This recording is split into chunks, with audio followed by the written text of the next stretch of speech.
Apa? halangan kayak Kak, udah banyak yang jawab. Iya betul, halangan. Sengaja ya kayak tanya-tanya biar adik-adik nggak ngantuk ya. Nah, apa halangannya adik-adik? Yang pertama, apa ditabrak sama paus raksasa yang lucu dan bulat ini? Atau yang nomor dua, dihantam sama badai? Atau yang nomor tiga, kelebihan muatan? Atau yang nomor empat, ada ombak besar yang mengenai kapal? Ya, nomor nomor berapa jawabannya? Nomor satu, nomor dua, nomor tiga, apa nomor empat? Ayo, ternyata jawabannya yang nomor. Ayo, wah banyak nih jawabannya, banyak beragam nih kayak Kak nih. Oh, beragam ya. Apa aja, Kak? Iya, satu, dua, tiga. Wah, oke. Nah, jawabannya yang tadi Tapi bukan ombak banyaknya yang besar. tiga sih. Oh ya, ya benar ya jawabannya yang tiga karena kelebihan beban. Kok bisa ya, Kak? Ternyata kapalnya mungkin di tengah laut karena udah mulai bergelombang, sudah mulai kerasa. Oh, terlalu banyak penumpang. Wah, bagaimana nih? Tolong, kita mau tenggelam. Wah, sama nakodanya. Udah barang-barang yang nggak perlu dibuangin ke laut. Ketika barang-barang sudah dibuang, tetap masih berat nih. Wah, bagaimana ya? Nakodanya bingung nih. Aduh, bagaimana nih caranya nih supaya kapalnya selamat? Kalau nggak, nanti kita semua tenggelam. Nah, apa yang dilakukan sama nakoda? Nomor satu, kita balik lagi ke pelabuhan biar penumpangnya turun dulu sebagian. Atau nomor dua, kita undi aja siapa yang dapat undian suruh lompat ke laut. Atau nomor tiga, ada yang pakai sendal, ada yang pakai tangan, ada yang pakai apa aja lah segala macam ya. Atau yang keempat adalah layarnya digulung biar nggak terombang angin kan banyak goyang-goyangnya jadi mau tenggelam. Nah, yang berapa adik-adik? Nomor satu, nomor dua, nomor tiga, apa balik Kompak nih lagi? nomor dua kayak Kak. Wah, keren Keren. betul. Nomor dua ya. Nah, ketika diundi dari semua orang di seluruh kapal yang penuh itu, penuh padat itu, ternyata yang keluar nama Nabi Yunus. Berarti Nabi Yunus dong harus keluar kapal. Kata nakodanya, kata yang lain, kata orang-orang yang lain, jangan nakoda, dia mah Nabi Yunus itu orang soleh, dia orang baik. Jangan dia deh. Undi lagi, undi lagi. Ya udah diundi lagi sampai tiga kali. Yang keluar ternyata nama yang keluar adalah tetap Nabi Yunus. Wah, di sini Nabi Yunus sadar, wah ternyata Allah nggak suka aku pergi dari kota Niniwa karena aku belum dapat perintah Allah dan belum minta izin sama Allah untuk pergi. Aku memutuskan pergi sendiri. Ayo Nabi Yunus lompat. Allahu Akbar. Ya Allah, saya rela menerima hukumanmu ini. Jadi Nabi Yunus bukan merasa itu karena nasib sial, bukan, tapi karena emang sudah kehendak Allah.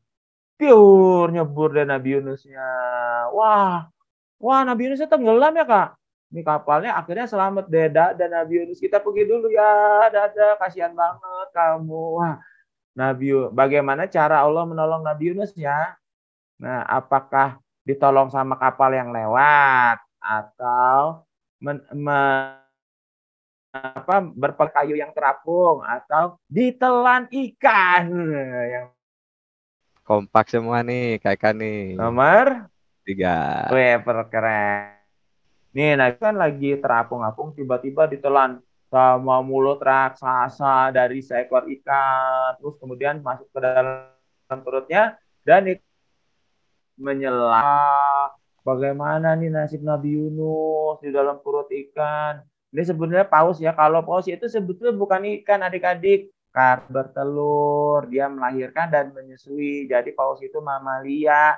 Dia tidak punya insang. Dia bernapas dengan paru-paru. Lalu bagaimana bisa bernapas dalam air, Kak? Nggak bisa bernapas dalam air, tapi paus itu menghirup udara dulu di atas, lalu bisa menyelam menahan napasnya selama sekian lama adik-adik ya. Tapi Nabi Yunus belum tentu sama paus sih, cuma kita gambarin saja sekarang paus saja dulu ya.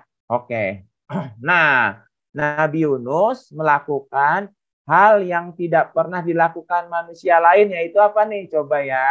Adik-adik terjemahkan nih. Ada orang lagi sujud, Ada tulisan di dalam, ditambah gambar apa ini? Tebak sendiri. Dan, nah jadinya apa adik-adik coba? Adik-adik bisa tulis nggak? Udah ada yang bisa jawab? Keren.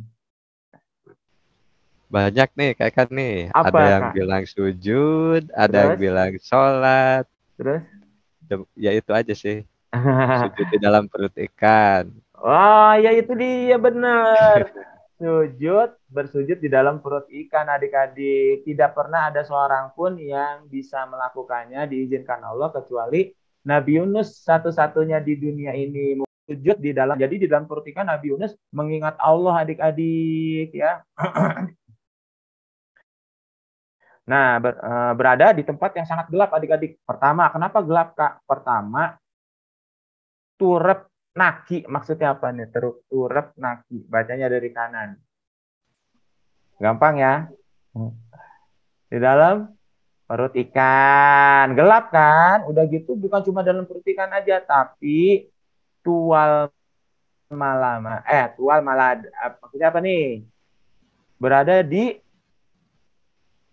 laut yang dalam adik-adik. Adik-adik tahu kan kalau makin kita menyelam ke dalam laut itu makin gelap. Kenapa? Karena cahaya matahari tidak bisa menembus lagi. Kalau di atas masih terang, masih kelihatan ikan, masih kelihatan terumbu karang, masih kelihatan kerang-kerang. Tapi kalau makin ke dalam, makin ke dalam, makin ke dalam itu udah gelap gulita adik-adik ya. Di malam hari adik-adik udah dalam perut ikan, di dalam laut, udah gitu malam. Jadi benar-benar gelap adik-adik. Tapi Nabi Yunus tidak putus asa. Nabi Yunus berdoa, ya Allah maafkan saya, ya Allah maafkan saya.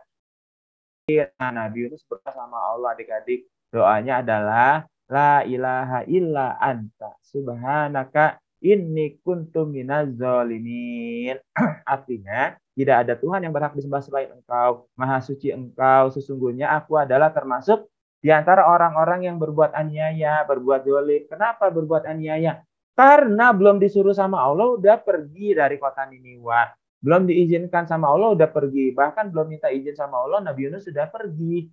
Nah, ini adalah pelajaran bagi kita. Tapi bagi kita pelajarannya satu lagi adalah doanya adik-adik. Nah, akhirnya sama Allah doanya Nabi Yunus dikabulkan adik-adik. Ikannya membawa Nabi Yunus ke pantai. Kemudian Nabi Yunus keluar deh. Akhirnya alhamdulillah aku selamat. Kata ikannya dadah Nabi Yunus. Aku balik lagi ke laut ya. Nah, sampai di pantai Nabi Yunus kan bayangin adik-adik berhari-hari dalam perut ikan. Pasti lapar sama haus kan. Nabi Yunus nggak sanggup berjalan deh, cuma sampai pantai doang. Ya Allah, kalau cuma sampai di sini, berarti saya juga akan mati juga. Di dalam perut ikan mati, di sini juga mati karena aku lemes banget, nggak punya makanan dan nggak punya minuman. Sama Allah udah disediain adik-adik, yaitu berbentuk makanannya berbentuk buah. Buah apa ini? Buah labu. Kemudian minumannya dari mana Kak? Kan air laut asin Kak, nggak bisa diminum. Tenang adik-adik, Allah sudah menyediakan minumnya dari susu domba, susu kambing ya. Jadi Nabi Yunus kuat lagi. Kemudian di kota Niniwa sudah ada yang berubah adik-adik. Kan tadinya mereka nyembah berhala, ternyata berhalanya sekarang dirubuhin. Terus nggak mau nyembah kamu lagi kata mereka. Terus pergi malah nyembah Allah, menghancurkan berhala. Kenapa Kak? Karena setelah Nabi Yunus pergi, datang takut. Ya, ini kayaknya yang dibilang sama Yunus. Kalau kita menyembah berhala terus nanti Allah mengazab kita. Oh, kita tobat. Nah, akhirnya orang Niniwa tobat. Mereka minta sama Allah, ya Allah kembalikanlah Nabi Yunus. Akhirnya Nabi Yunus balik deh. Sama orang Niniwa disambut, selamat datang, selamat datang, selamat datang. Nah, adik-adik, ternyata kalau kita taat sama Allah, walaupun sedikit melakukan kesalahan, Allah tetap memberi kita kemenangan. Jadi adik-adik kalau lagi berusaha nggak boleh sedih, nggak boleh putus asa. Karena kalau kita tetap berdoa sama Allah, pasti akhirnya akan berhasil. Ya. Nah, dari Kak Eka udah dulu cerita Nabi Yunusnya. Kita mulai cerita